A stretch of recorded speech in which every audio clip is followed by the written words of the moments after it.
ہمیں اور آپ کو پیدا فرمایا، انسان بنایا، اشرف المخلوقات بنایا، مسلمان بنایا اور قرآن و سنت پر چلنے کی توفیق عطا فرمائی۔ بیش بہا درود نبی کریم علیہ الصلوۃ والتسلیم اور آپ کے تمام آل و اصحاب پر، جن کے توسط سے یہ دین ہم اور آپ تک پہنچا۔ اللہ تعالیٰ علماء سلف کے ان بزرگوں پر بھی رحم و کرم کا معاملہ کرے جنہوں نے اس دین کو آپ تک پہنچانے میں دام دل میں قدم سخن تعاون پیش کی۔ اللہ تعالیٰ ہمارے اور آپ کے اوپر بھی رحم فرمائے کہ توحید کو سمجھنے اور اس پر عمل کرنے، اس پر گامزن رہنے کی توفیق عطا فرمائے۔ سامعین، پچھلے چند خطبوں سے آپ صرف توحید کو سن رہے ہیں، توحید کو جان رہے ہیں۔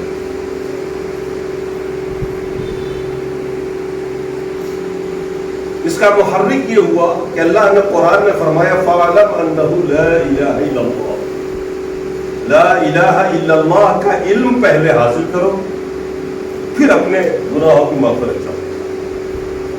توحید کا کسی کے پاس علم نہیں ہے صحیح معنوں میں تو وہ توحید کا عقیدہ بھی نہیں رکھے گا، اور اگر توحید کا عقیدہ نہیں ہے اس کے پاس، علم نہیں ہے اس کے پاس، تو چاہے وہ جتنی بھی عبادتیں کر لے، ہر سال حج کر لے، 5 وقتہ نماز پڑھ لے، ساری عبادتیں کر جائے، لیکن وہ لاسٹ میں جہنم میں جائے، کیونکہ جو شخص توحید کو نہیں جانتا شرک وہی کرتا۔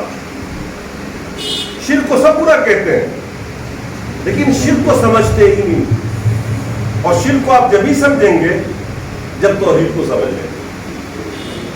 آپ کی عبادت میں بھی لطف اسی وقت آئے گا جب آپ توحید کو سمجھیں گے۔ آپ نماز پڑھتے جا رہے ہیں، روزے رکھتے جا رہے ہیں، حج پہ حج کرتے جا رہے ہیں، مگر آپ کو کوئی لطف نہیں آ رہا، مزہ نہیں آ رہا۔ کیوں نہیں آ رہا؟ نماز میں آپ کا دھیان بھٹک رہا ادھر سے ادھر، کیوں ایسا ہوتا ہے؟ اس لیے کہ توحید کا صحیح معنوں میں آپ کو علم نہیں۔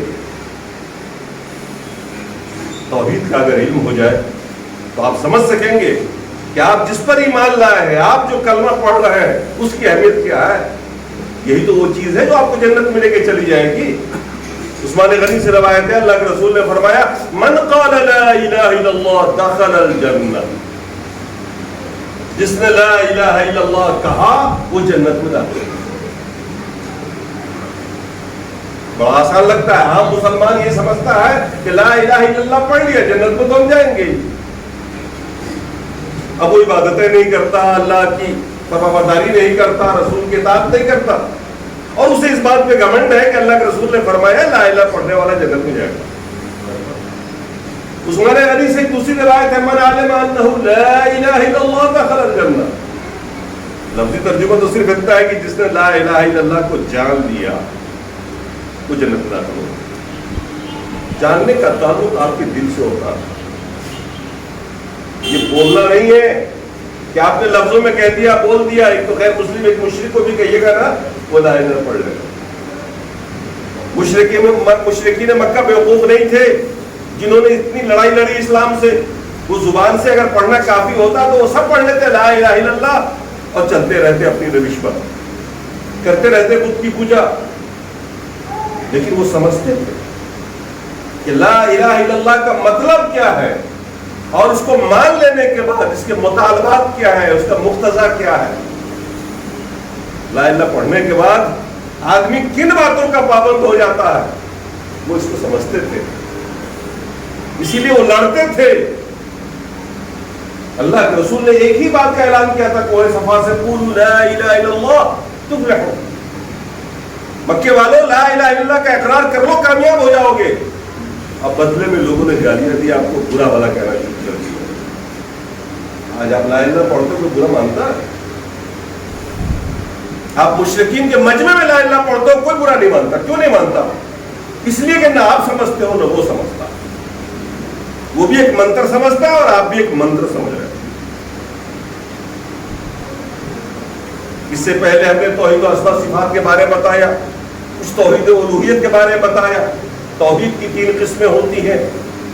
آج کل ہماری گفتگو اسی پہ چل رہی ہے کہ ہم توحید کو اچھی طرح سمجھا دیں اور بیچ بیچ میں بتاتے بھی رہیں کہ اس کے خلاف شرک ہے۔ اور شرک کا انجام اور مقام آپ کو معلوم ہے، جو پچھلے خطبوں میں آپ نے سنا ہوا ہے۔ آج توحید ربوبیت، توحید کی 3 قسموں میں سے ایک قسم ہے توحید ربوبیت۔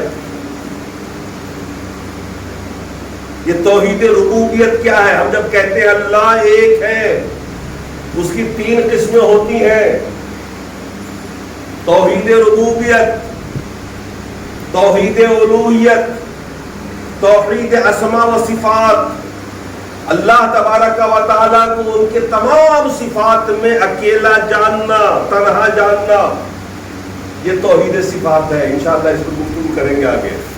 توحید الوہیت کا مطلب آپ وقتاً فوقتاً سنتے رہتے ہیں، عبادت اللہ کے ساتھ ہی خاص ہے، اس کے علاوہ کسی اور کی عبادت نہیں ہو سکتی۔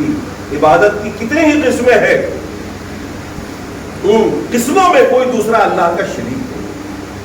آج ہم توحید ربوبیت کی بات کر رہے ہیں کہ ہم اللہ کو مانتے ہیں کہ وہی رب ہے، اس کے علاوہ دوسرا کوئی رب نہیں ہے۔ ہم جب لا الہ الا اللہ پڑھتے ہیں تو ہم یہ کہتے ہیں لا رب الا اللہ، اللہ کے سوا کوئی رب نہیں۔ اب اس رب کو سمجھ لیجیے، آج یہ رب اپنے اندر کتنی بڑے بڑے معنیوں کو لیے ہوئے، اس کو سمجھیے۔ عربی کا لفظ ہے رب یربو کے معنی آتے ہیں آہستہ آہستہ کسی چیز کو پروان چڑھانا۔ جیسے ہم سب پیدا ہوئے 1 فٹ کے تھے، کھاتے رہے، پیتے رہے، بڑھتے رہے یہاں تک کہ ہماری پوری نشوونما ہو گئی، آج مکمل انسان بن چکے۔ ایک پودا ہوتا ہے، چھوٹا سا ہوتا ہے، اس کی تربیت ہوتی ہے، پانی پلاتے ہو آپ، اللہ تعالیٰ آپ سے پانی پلواتا ہے، اس کی غذا فراہم کرتا ہے، اور اللہ تعالیٰ اس کو آہستہ آہستہ بڑھاتے بڑھاتے ایک تناور اور درخت بنا کرتا ہے۔ یہ لفظی معنی ہے رب کا، اصطلاحی معنی نہیں۔ رب کا شریعت میں کیا معنی ہے، اس کو سمجھنے کی ضرورت ہے۔ رب کے تحت 3 باتیں آتی ہیں، رب کے تحت 3 باتیں آتی ہیں: خلق، رزق، ملک، تدبیر۔ بعض لوگوں نے 4تھی قسم بھی کیا ملک کو، اس میں رب کے تحت 3 باتیں آتی ہیں: خلق، رزق، تدبیر، ملک۔ ان میں کوئی اللہ کا شریک نہیں ہے۔ پیدا کرنا کس کا کام ہے اور کس نے پیدا کیا ہے؟ هو الذی خلق لکم ما فی الارض جمیعا، اللہ نے قرآن میں فرمایا وہی اللہ ہے جس نے تمہارے لیے زمین کی ساری چیزوں کو بنایا۔ آسمان کو تیرے لیے چھت بنایا، زمین کو تیرے لیے بچھونا بنایا، اوپر سے بارش برسایا، اس سے طرح طرح کے اناج پھل فروٹ نکلتے ہیں جس کو آپ کھاتے ہو۔ یہ اللہ نے آپ کے لیے پیدا کیا۔ دنیا کے اندر خلق صرف اللہ کا کام ہے، اللہ کے علاوہ دوسرا کوئی خالق نہیں ہے۔ آپ جب کہتے ہو لا الہ الا اللہ، کوئی آپ یوں کہتے ہو لا خالق الا اللہ، اللہ کے سوا ہم کسی کو خالق نہیں مانتے۔ خالق صرف اللہ ہے، خلق کا کام کوئی دوسرا نہیں کر سکتا، اور اگر کوئی کہتا ہے کہ نہیں دوسرا بھی کر سکتا ہے، اس نے اللہ کی صفت میں شریک کیا۔ کئی لوگ غیر اللہ کے سامنے جا کر اولاد مانگتے ہیں، آپ کو علم ہوگا، اور پھر بھی وہ مسلمان ہیں۔ بزرگوں کے پاس بھی جاتے ہیں، دیوی دیوتاؤں کے پاس بھی جاتے ہیں، منت مانگتے ہیں، بیٹا ہو گیا یہ کروں گا، بیٹی ہو گئی یہ کروں گا، اور لا الہ بھی پڑھتے ہیں اور نماز بھی پڑھتے ہیں، وسیلہ بھی ڈھونڈتے ہیں، یعنی اللہ کے لیے مانتے ہیں کہ یہ بزرگان دین، یہ بت وسیلہ ہے، ان کے تھرو اللہ تعالیٰ ہم کو بیٹا دے رہا۔ شرک ہے۔ اللہ نے فرمایا توحید کو آپ مانتے ہو، ربوبیت کو آپ مانتے ہو، اگر اللہ میں کہ اللہ ہی رب ہے تو آپ کو یہ ماننا پڑے گا کہ اللہ کے علاوہ کوئی خالق نہیں، جس کو چاہے وہی پیدا کرتا، دوسرا کوئی شریک نہیں اس صفت میں۔ اور اسی کے بعد خلق، رزق آتا ہے، روزی دینے والا، آپ کو ہی نہیں کائنات کے ہر مخلوق کو روزی پہنچانے والا وہ اللہ ہی ہے۔ آپ کا بھی رب ہے، درخت کا بھی رب ہے. درخت کو کون روزی پہنچاتا ہے؟ سانپ کو، کیڑے مکوڑوں کو کون پہنچاتا ہے؟ آپ مانتے ہو کہ رب وہی ہے تو آپ کو یہ بھی ماننا پڑے گا کہ روزی اس کے علاوہ کوئی نہیں کرتا، وہ سب کو روزی دیتا ہے. اللہ نے قرآن میں فرمایا ما من دابۃ فی الارض الا علی اللہ رزقها یعلم مستقرها ومستودعها. دنیا کے اندر جتنی بھی جاندار چیزیں ہیں جس میں جان ہے، اللہ تعالیٰ ہی انہیں روزی دیتا ہے، اور وہ اس کے ٹھکانے کو بھی جانتا کہ کون سی مخلوق کہاں پہ ہے اور کس کو کہاں پہ روزی پہنچانا ہے، اس کی چاہت کے مطابق، اپنی مرضی کے مطابق. اور مستعدا بھی جانتا ہے کہ یہ مرنے کے بعد کہاں دفن ہوگا، کہاں جائے گا، کہاں مرے گا. یہ بھی اللہ ہی کے پاس ہے کہ وہ ہر مخلوق کے مستعدا کو بھی جانتا ہے، مستقر کو بھی جانتا ہے. مستعدا کا مطلب ہوتا ہے آخری ٹھکانہ، مرنے کے بعد. مستقر کا مطلب زندگی کا ٹھکانہ. کون کہاں پہ ہے اور کیسے روزی پہنچانا ہے، یہ اللہ کے علم میں، اور اللہ ہی پہنچاتا ہے. وہی خالق ہے اور وہی آپ کا رازق. ارے اب سوچو، بہت موٹی سی بات ہے. پیدا رب نے کیا، روزی کا انتظام کوئی اور کرے گا کیا آپ کے لیے؟ آپ کے گھر ایک بچہ پیدا ہوتا ہے آپ کا، تو روزی کا انتظام کی فکر آپ کو ہوتی ہے یا آپ سب لوگوں کو ہو جائے گی؟ جو خالق ہوگا وہی رازق ہوگا. ایسا ممکن نہیں ہے جو لوگ کہتے ہیں اللہ تعالیٰ اولاد دے دیا ہے اور روزی کے لیے بزرگوں کے پاس جا رہے ہیں، دولت دے دو، دھن دے دو، ہم غریب ہیں امیر بنا دو. کس سے مانگتے ہیں؟ غیر اللہ سے. کیا ان کے پاس بھی توحید رہا؟ کیا وہ بھی موحد رہے؟ کلمہ تو پڑھنا ہی رہے، نماز بھی پڑھ رہے اور حج بھی کر رہے ہیں، لیکن مزار پہ بھیڑ ڈیوٹی کا لگتا. یہ اپنوں کی بات کر رہا ہوں. یہ کلمہ وہ لوگ جو کلمہ وہ ہیں اور جو نہیں ہے وہ دھڑ اللہ سے مانگتے ہیں، ان کا عقیدہ ہے. یہی شرک کہ اگر یہ شامل ہو جائے عقیدے میں تو آپ کا توحید ختم، اور توحید ختم تو آپ کی نماز بیکار، حج بیکار، سارے اعمال بیکار. فَلَا نُقِيمُ لَهُ يَوْمَ الْقِيَامَةِ وَزْنًا. اللہ تعالیٰ پھر ایسے انسان کے عمل کا وزن کرے گا ہی نہیں قیامت میں. جس نے زندگی میں ایک بار بھی شرک کر لیا، اللہ تعالیٰ کا قیامت کے دن اس کے عمل کا وزن ہی نہیں کرے گا، سیدھا جہنم. کیونکہ عمل کا وزن کر کے کیا ہوگا جب شرک کے بعد سارے اعمال ہی اس کے ختم ہو جاتے ہیں، کسی عمل کا کوئی مطلب ہی نہیں رہتا. تو عمل کا وزن کیا ہوگا؟ عمل کا وزن تو مومنوں کا ہوگا، جس کے پاس توحید ہے اس کا وزن ہوگا، اس کا اعتبار ہوگا. اس کا سارا عمل ناقابل اعتبار. ایک شرک آ گیا. اللہ خالق ہے تو یقیناً رازق بھی وہی ہے، اور اس کی صفت میں کوئی دوسرا شریک نہیں ہے. ہم کہتے ہیں لا الہ الا اللہ تو مطلب سیدھا سیدھا اس کا یہ ہوتا ہے اللہ کے علاوہ کوئی معبود نہیں، اللہ کے علاوہ کوئی خالق نہیں، اللہ کے علاوہ کوئی رازق نہیں. ہر صفت کی نفی ہوگی لا کے ساتھ، ہر صفت کی نفی ہوگی. لا الہ کے اندر جو معبودیت کو ٹارگیٹ کیا اللہ تعالیٰ نے، وہ اس لیے ٹارگیٹ کیا کہ مشرکین مکہ توحید ربوبیت میں بڑے پکے تھے. میں وہ انشاءاللہ دکھاؤں گا آپ کو، قرآن کی آیتیں ہیں. توحید ربوبیت میں مشرکین مکہ بڑے پکے تھے. وہ یہ نہیں مانتے تھے کہ بزرگان دین کرتے ہیں، وہ اتنے پکے تھے. اللہ نے قرآن میں فرمایا قُلْ لِمَنِ الْأَرْضُ وَمَنْ فِيهَا. پوچھئے اللہ کے رسول، اے رسول آپ ان مشرکوں سے پوچھئے زمین و آسمان کی بادشاہت کس کی ہے؟ زمین و آسمان کو کس نے پیدا کیا؟ تو مشرکین بھی کہیں گے کہ اللہ نے کیا. یہ شہادت قرآن کی ہے، یہ بات بتا رہی ہے قرآن کی شہادت کہ مشرکین مکہ توحید ربوبیت میں پکے تھے. وہ الوہیت میں شریک کرتے تھے، وہ الوہیت میں شریک کرتے تھے، عبادت اللہ کی بھی کرتے تھے اور بزرگوں کی بھی کرتے تھے. ربوبیت میں بڑے پکے تھے. آج کا مسلمان، کلمہ کو مسلمان باز اتنے گئے گزرے دور میں جی رہے ہیں کہ وہ عبادت میں بھی شریک کر رہے ہیں اور ربوبیت میں بھی شریک کر رہے ہیں. اس کا مشاہدہ ہم لوگ کرتے ہیں جانتا. تو ربوبیت میں دو چیزیں آ گئیں، خالق اللہ کے علاوہ کوئی نہیں، رازق اللہ کے علاوہ کوئی نہیں. نہ کوئی سلسلے میں آپ کو کچھ کام آ سکتا ہے. بھوکا بھی رکھے گا تو وہی اور کھلائے گا بھی تو وہی. جس کے پاس جو کچھ بھی ہے وہ اللہ ہی کا دیا ہوا ہے، دوسرے کا نہیں ہے. یہ عقیدہ ہونا چاہیے آپ کا، اور اسی عقیدے کے ساتھ آپ کو مسلمان رہنا ہے.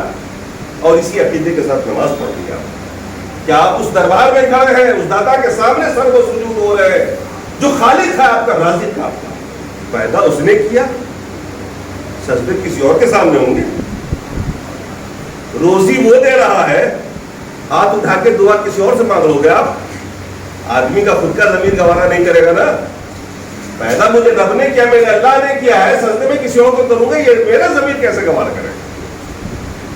جب آپ اس جذبے کو لے کے چلو گے تو نماز میں مزہ آئے گا. آپ اس خالق کے سامنے جھک رہے ہو جس نے آپ کو پیدا کیا, اور آپ کو نہیں, آپ کے لیے ساری کائنات کو پیدا کیا, ایک ایک چیز کو اس نے پیدا کیا. یہ فروٹس, یہ طرح طرح کی نعمتیں جو آپ کھا رہے ہو, اناج جو کھا رہے ہو, یہ اسی رب نے آپ کے لیے پیدا کیا. رب کے تحت دو چیزیں آئیں, آپ نے سمجھا, خلق, رزق. تیسری چیز ہے تدبیر. اس پوری کائنات کا مدبر کون ہے, اس کو چلا کون رہا ہے, روز سورج کو پورب سے کون نکال کے پشچم میں ڈبو رہا, بارش کون برسا رہا, کثرت سے بارش ہو جاتی ہے, لوگ پریشان ہو جاتے ہیں کہ بہت بارش ہو رہی تو میرا کام رک گیا, میں سفر نہیں کر سکا. اگر نہ برسائے تو پانی کا لیول نیچے کہاں جائے گا؟ کیسے سال بھر آپ پانی پیو گے؟ ہینڈ پائپ جو آپ کا پانی ابلتا ہے وہ کہاں سے ابلتا ہے؟ آپ کو تو صرف اتنا سوچ رہا ہے کہ پٹنہ آپ کو جانا ہے اور بارش ہو رہی ہے, لیکن اللہ کو تو آپ کے پورے سال کا خیال رکھتا ہے. آپ کے لیے وہ پیدا کرتا ہے اناج کو, طرح طرح کی نعمتوں کو, فروٹ جو آپ کھا رہے ہو, پی رہے ہو, اس نے پیدا کیا.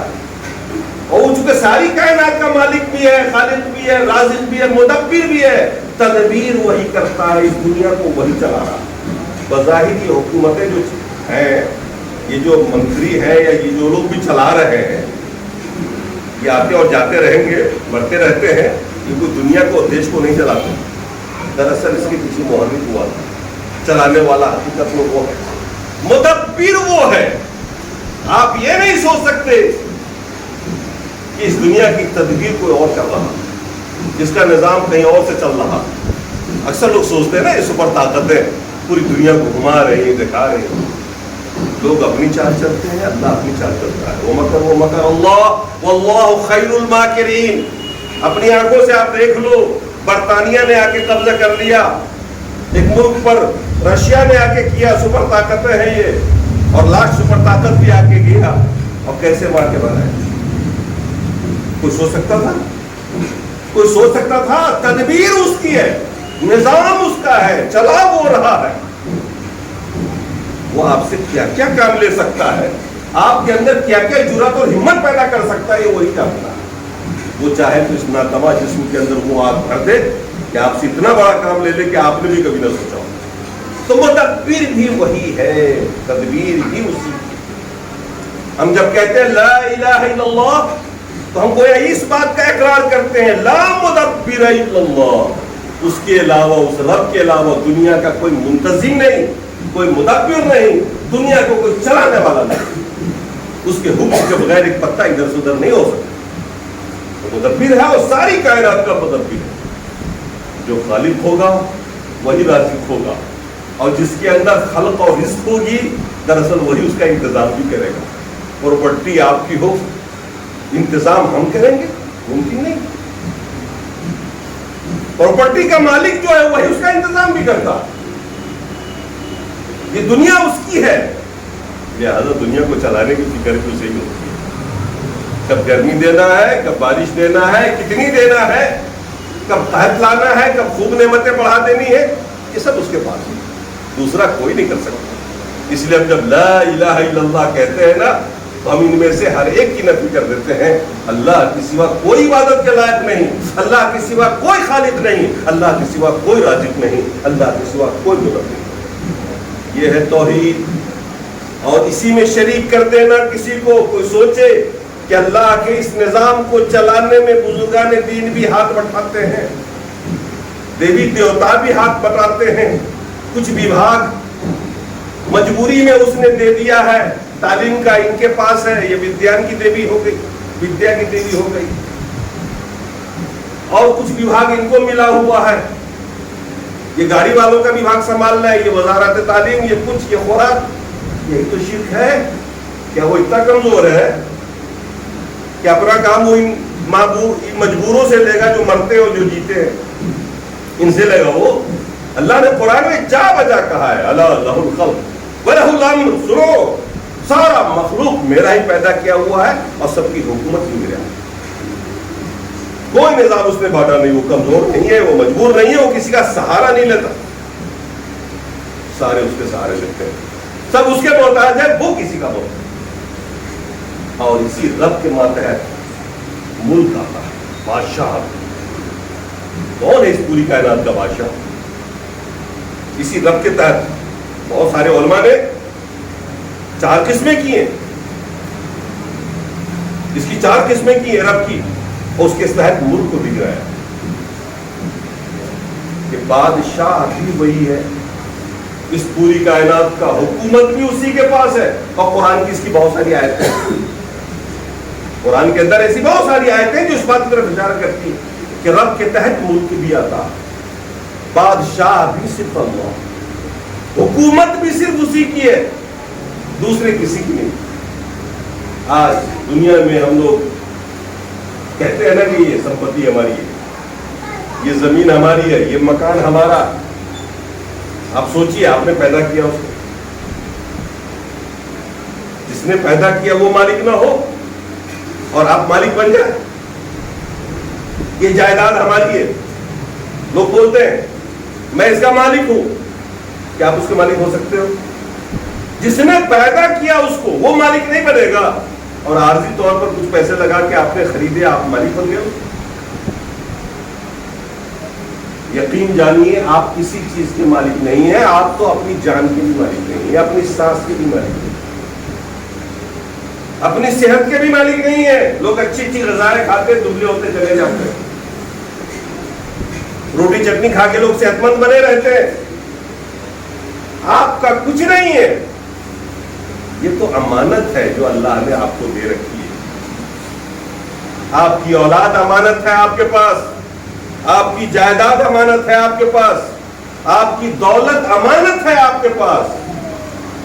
آپ امین ہیں، مالک نہیں ہیں. جو لوگ اس فلسفے کو نہیں سمجھتے ہیں نا وہ زکوٰۃ کو بوجھ سمجھتے ہیں. جو لوگ یہ سمجھتے ہیں کہ یہ جائیداد میری ہے نا، زکوٰۃ ان کے لیے بڑا بوجھا ہوتا ہے. زکوٰۃ نکالنے میں بڑا میا دیا آتا ہے کہ کیسے نکالوں 2.5%. اور جو یہ سمجھتے ہیں کہ ہم صرف امین ہیں، یہ امانتاً ہمارے پاس ہے، مالک صرف وہ ہے کیونکہ پیدا اس نے کیا. جس نے پیدا کیا مالک بھی وہی ہوگا. آپ امین ہو، اور اگر آپ امین ہو تو کسی دوسرے کی جائیداد میں سے اسی کے کہنا، اسی کے کہنے کے مطابق نکالنا کون سا بوجھ؟ آپ کے پاس کوئی 1,00,000 روپے امانت رکھ دے اور پھر وہ آپ سے کہے کہ صاحب 2,500 روپے نکال کر اس میں سے غریبوں کو دے دینا، کیا پریشانی ہے؟ وہ کیا لالچ ہے؟ ظاہر سی بات ہے وہ آپ کا تو ہے ہی نہیں، مالک آپ ہو ہی نہیں، وہ امانت ہے. امانت کو امین کے حکم کے مطابق خرچ کرنا خیانت نہیں. تو آج بہت سے لوگ جو زکوٰۃ نہیں دیتے ہیں وہ یہ سمجھتے ہیں، اور اس کے پیچھے بھی دراصل بڑی طاقت ہے، جنہوں نے یہ قاعدہ قانون بنا دیا کہ مالک جائیداد کا وہ ہوتا ہے جو خود اسے خریدتا، جو اسے جمع کرتا. ہم کتنا بھی جمع کر لیں جائیداد کو، اس کے مالک نہیں بن سکتے، ہم امین بن سکتے ہیں. تو ملک، حکومت، مالکیت، بادشاہت اس پوری کائنات پر کس کو حاصل ہے؟ وہ صرف اللہ. رب کے تحت ملک بھی آتا. تو ہم جب پڑھتے ہیں لا الہ الا اللہ تو ہم اس بات کا اقرار کرتے ہیں لا خالق الا اللہ، لا رازق الا اللہ، لا مدبر الا اللہ، لا مالک الا اللہ. اللہ کے علاوہ اللہ وہ ذات ہے جس کے سوا کوئی عبادت کے لائق نہیں، جس کے سوا کوئی کائنات کا مالک نہیں، جس کے سوا کائنات کا کوئی خالق نہیں، جس کے سوا کائنات کا کوئی رازق نہیں. اور اس میں کسی طرح کی شرکت نہیں کرتے، ہم کسی کو شریک نہیں ٹھہراتے. ہم فَاعْلَمْ أَنَّهُ لَا إِلَهَ إِلَّا اللَّهُ، لا الہ الا اللہ کا علم حاصل کرو. مطلب توحید ربوبیت کے تحت جتنی بھی چیزیں آتی ہیں اس کو رب کے ساتھ میں سے کسی میں شریک نہیں کرتے. ہم کسی کو اللہ کا پارٹنر نہیں بناتے, ساجی نہیں بناتے, شریک نہیں بناتے. اور جب تک ہماری اس عقیدے میں پختگی نہیں آئے گی, ہماری نماز نہیں, روزہ نہیں, حج نہیں, زکات نہیں. اور دراصل یہ ربوبیت الوہیت کی بنیاد, توحید ربوبیت جس کی پکی ہو گئی, جو توحید ربوبیت پہ ایمان رکھتا ہے, دراصل وہی الہ کو ہی مانے گا. جو خالق ہوگا, جو رازق ہوگا, جو مدبر ہوگا, جو مالک ہوگا, عبادت کے لائق بھی تو وہی ہوگا. عبادت کے لائق وہ ہو سکتا ہے جو خالق نہیں, جو رازق نہیں, جو مدبر نہیں, جو مالک نہیں. کیا اس کی عبادت کی جا سکتی ہے؟ عبادت کے لائق ہوگا ہی وہی جس نے آپ کو پیدا کیا, جو آپ کی روزی کا انتظام کرتا ہے, جو آپ کی تدبیر کرتا ہے, اور جو آپ کا بادشاہ ہے. یہ بنیاد ہے توحید الوہیت. اسی لیے توحید ربوبیت میں پختگی آنی چاہیے, اور ان چار باتوں کو سمجھ لینا چاہیے, اور اس کو دل میں بٹھانا چاہیے کہ ان میں سے کبھی کسی کو ہم شریک نہیں کریں گے جیسا کہ مشرکین کرتے ہیں. اور آپ یہ چیز عام طور سے دیکھتے ہیں کہ رزق میں بھی لوگ شریک کر رہے ہیں کہ اللہ کو بھی رازق مانتے ہیں اور غیر اللہ کو رازق مانتے ہیں, کیونکہ ان سے بھی جا کر مانگ لیتے ہیں. آپ یہ بات خوب جانتے ہیں کہ وہ اللہ کو بھی خالق مانتے ہیں, اور آپ نے دیکھا ہوگا کہ غیر اللہ کے سامنے بھی جا کے اولاد مانگتے ہیں. وہ اللہ کو مالک مانتے ضرور ہیں, مگر اللہ کے علاوہ کئیوں کچھ اللہ کا شریک مانتے ہیں اس کی حکومت میں. یہ بھی آپ نے دیکھا ہوگا. ہم تو ہم اس ماحول میں جیتے ہیں جہاں شرک کو سمجھنا بڑا آسان ہوتا ہے, کیونکہ مشرکوں کے بیچ میں. جب تک ہم ان تمام چیزوں کے اندر توحید نہیں لائیں گے تو ہمارا توحید مکمل نہیں ہوگا. اور جب تک یہ تمام چیزیں آپ کے دل میں بیٹھیں گی نہیں, آپ کی عبادت میں آپ کو لطف ہو جائے گا. چنانچہ پہلی آیت جو سورہ فاتحہ کی ہے, جو قرآن کی سب سے عظیم سورت ہے, اللہ تعالیٰ نے آپ کو بتایا, ہم کو اور آپ کو, الحمدللہ رب العالمین. اسی رب سے ربوبیت ہے. تمام تر تعریف کا مستحق وہی اللہ ہے جو عالمین, سارے جہان کا رب ہے. اب ترجمہ کریے ذرا, معنی کی گہرائی اتریے. اللہ کہہ رہا ہے تمام تعریف اس رب کی ہے, اس ذات الہ کی ہے جو ساری کائنات کا رب ہے, یعنی خالق ہے, رازق ہے, مالک ہے, مدبر ہے. آپ جب رب کا لفظ بولیں گے نا تو اس میں چار باتیں آ جائیں گی لگ کر کے اپنے آپ.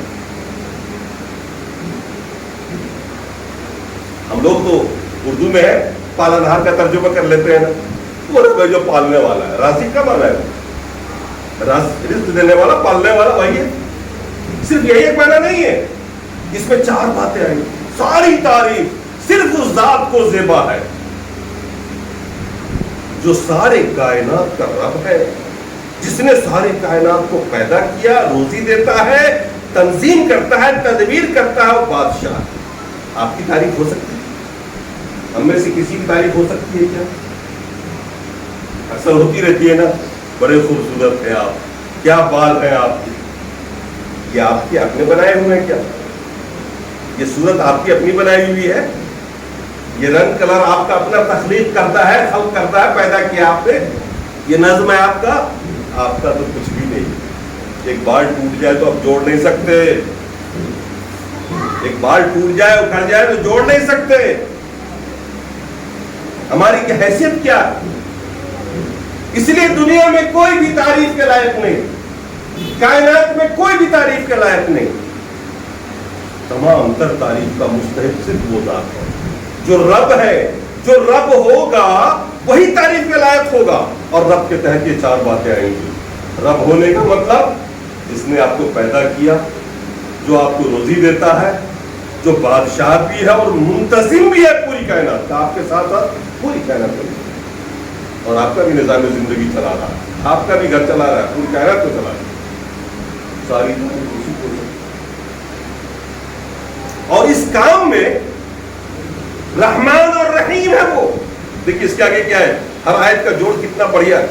اس کے آگے کیا آتا ہے، الرحمن الرحیم، اور وہ نہایت ہی مہربان اور رحم کرنے والا ہے. پیدا کرتا ہے وہاں بھی جذبہ رحم ساتھ ہوتا ہے. آپ کو کچھ دیتا ہے تو مہربانی کر کے ہی دیتا ہے. وہ اپنے لوگ بھی دیتے ہیں نا، کسی کو بڑی مہربانی کر کے ترس کھا کے دیتے ہیں، اور کسی کو لوگ پھینک کے دے دیتے ہیں، تو غصے میں دے دیتے ہیں. ایسا نہیں ہے کہ آپ کو جو کچھ ملا وہ ایسے ہی مل گیا ٹالم سے، نہیں. اللہ نے جو کچھ بھی آپ کو دیا ہے، جو دے رہا ہے، جو آپ کو پیدا کر رہا ہے، وہ جذبہ رحم، وہ رحمان ہے اس معاملے میں. اگر آپ کو دولت دی ہے اس میں بھی رحم ہے، اور نہیں دی ہے اس میں بھی رحم.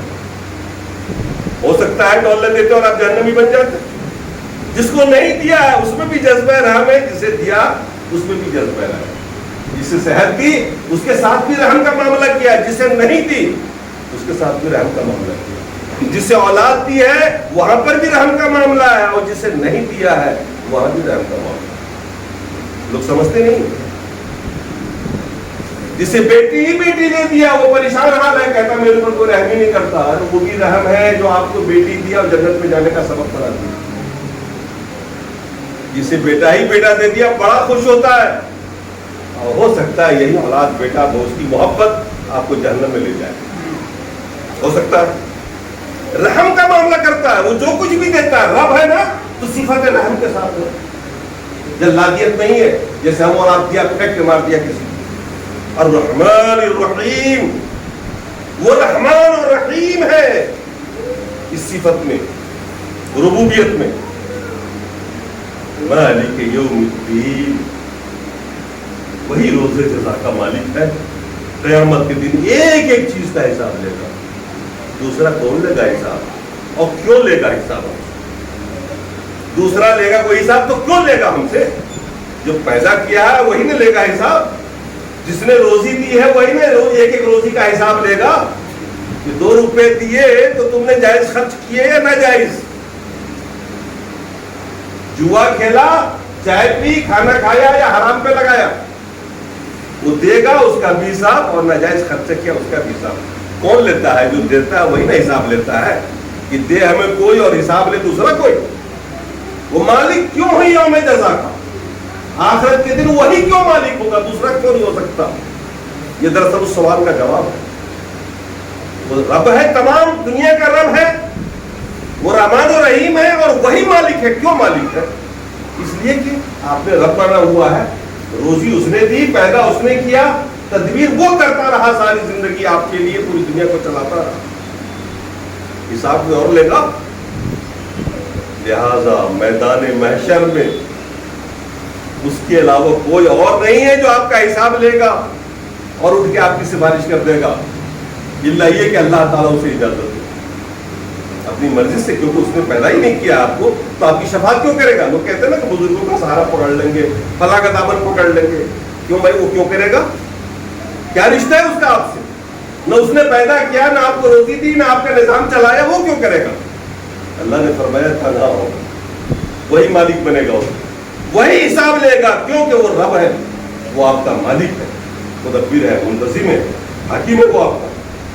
لہذا وہی مالک یوم الدین ہے، یوم جزا ہے، یوم حشر ہے. وہی آپ سے ایک ایک چیز کا حساب لے گا. کیا آپ نے اس کی دی ہوئی نعمت کو برباد تو نہیں کیا، ناجائز استعمال تو نہیں کیا؟ اس نے آپ کو پیدا کیا، اس کا بھی حساب لے گا. روزی دی، اس کا بھی حساب لے گا. آپ اس کی حکومت میں رہے، اس کا بھی حساب لے گا. اور وہی تنظیم کرتا رہا آپ کے لیے، اس کا بھی حساب لے گا. یوم لا تملک نفس لنفس شیئا والامر یومئذ للہ. 30ویں پارے میں اللہ نے اپنے بارے بتایا کہ اس دن تنہا وہ مالک ہوگا،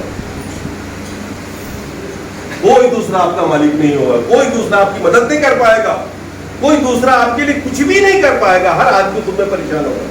یوم لا تملک نفس لنفس، کوئی نفس کسی نفس کا مالک نہیں ہوگا. والامر یومئذ للہ، اور ساری حکومت اور سارا معاملہ صرف اللہ کے ہاتھ میں.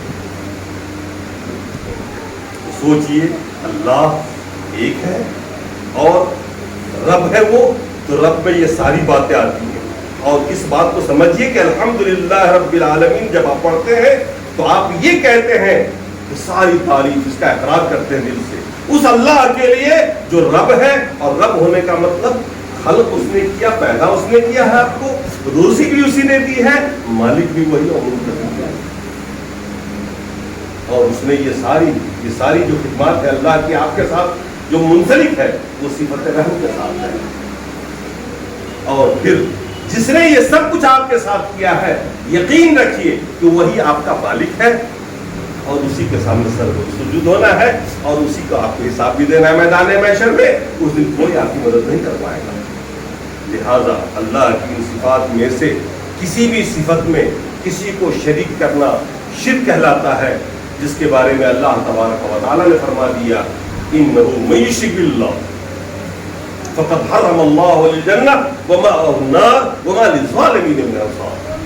سنو، جس نے بھی شرک کیا اللہ کے ساتھ، شرک چاہے الوہیت میں کرے، شرک چاہے ربوبیت میں کرے، شرک چاہے خلق میں کرے، حکومت میں کرے، نظام میں کرے، اللہ نے فرمایا جس نے بھی شرک کیا ان میں سے کسی چیز کے اندر، اس کا ٹھکانہ سیدھا سیدھا جہنم ہے، اور اس کا کوئی مددگار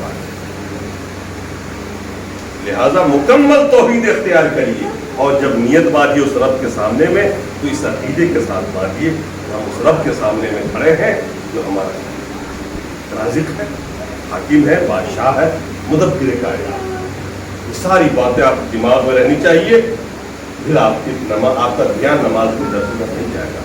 اللہ تبارک و تعالیٰ ہمیں اور آپ کو توحید ربوبیت پر گامزن اور قائم رکھے، اس کو اچھی طرح سمجھنے کی توفیق عطا فرمائے، اس کو آپس میں دہراتے بھی رہیں، سوالات کرتے رہیں ایک دوسرے سے، تاکہ وہ تازہ ہوتا رہے اور آپ اس کو یاد بھی رکھیں اور سمجھیں بھی، بھول جائیں تو پوچھ بھی لیں ایک دوسرے سے، تاکہ یہ چیزیں آپ کے دماغ میں رہیں اور اس میں آپ موحد بن کرتے رہیں، اور دوسرے بھائیوں کو جن کو نہیں آتا ان تک یہ پیغام پہنچائیں، ان کو آپ بتائیں کہ یہ سب اس میں ایسا کرنا شرک ہے، اور یہ چیز تمہیں ایمان سے خارج کر دے گا، اور یہ تمہارے اعمال کو برباد کر دے گا۔ اللہ تعالیٰ ہمیں اور آپ کو موحد بنائے اور مبلغ بنائے، دین کا دین یہاں سے سن کر اوروں تک پہنچائیے، تاکہ توحید میں پختگی آئے اور وہ بھی جنت کے مستحق بن سکے۔ اللہ تعالیٰ نے جنت جو پیدا کی ہے وہ موحدوں کے لیے پیدا کی ہے، عقیدہ توحید کے لیے پیدا کی ہے۔ سب سے بڑی عبادت یہ عقیدہ توحید ہے، اس کے بعد نماز اور روزہ، حج و زکات۔ یہ عقیدہ اپنے آپ میں ہی بہت بڑی عبادت ہے۔ انشاءاللہ خطبہ اسی پر ہوگا، جس میں آپ سنیں گے اور دیکھیں گے کہ یہ عقیدہ توحید کی وجہ سے آدمی جنت میں جائے۔ اللہ تعالیٰ ہمیں اور آپ کو اس بات کو سمجھنے عمل کرنے کی توفیق عطا فرمائے۔ اقول قولی ھذا واستغفر اللہ لی ولکم ولسائر المسلمین۔ بارک اللہ لکم فی القرآن العظیم ونفعنا وإیاکم بآیات الذکر الحکیم۔ انہ تعالی جواد کریم ملک